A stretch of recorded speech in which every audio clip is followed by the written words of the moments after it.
to death.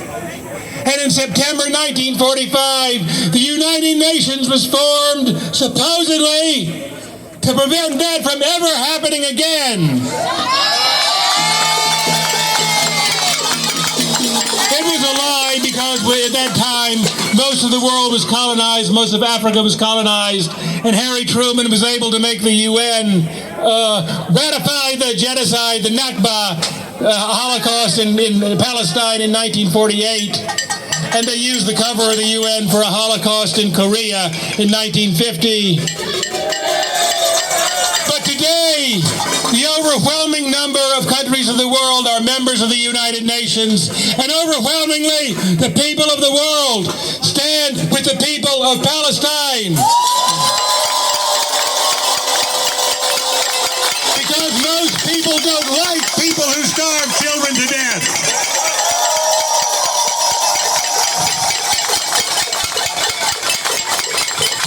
Today, Dachau, Auschwitz is back, and it has a new name. It's called Gaza. And Adolf Hitler, and Eichmann, and Bormann, and Himmler are back.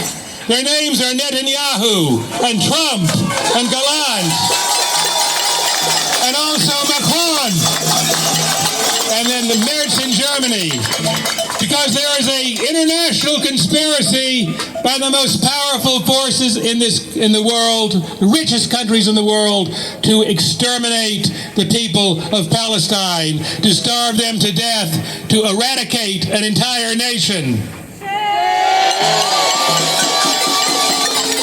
Like the people of the Warsaw Ghetto in 1943, the people of Palestine, the people of Gaza are fighting back.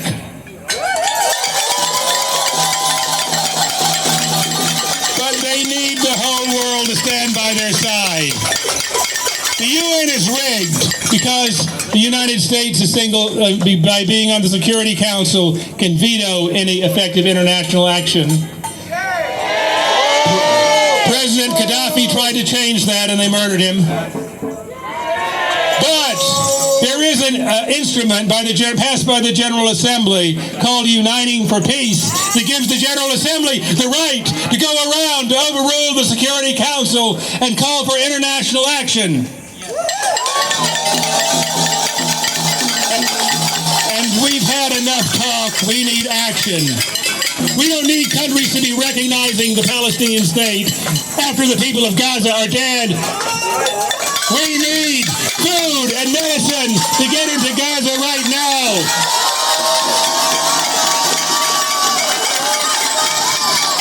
We need an international military force. Only 12 countries have stood up. They signed a declaration in Bogota calling for complete arms embargo on the Zionist state. Countries like Cuba, Venezuela, South Africa, Colombia.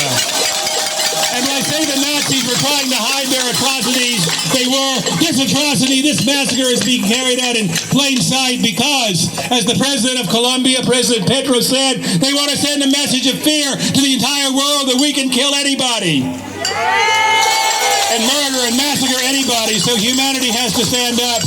We need an international force to go to Egypt to open the Rafah Gate. We need the entire world, including the Arab regimes who continue to pour money into the U.S. military-industrial complex. We need them to BDS, and we need to be in the streets, and whatever else we have to do again and again and again until this genocide stops, because we need action right now. Next week there's a conference happening here, sponsored by France and Saudi Arabia, two-state solution, recognition down the wall. We don't need that. We need those countries. Do they have armies? Do they have navies? Do they have an air force? Do they have a merchant marine? We need those countries who say they are against the Holocaust to take action right now.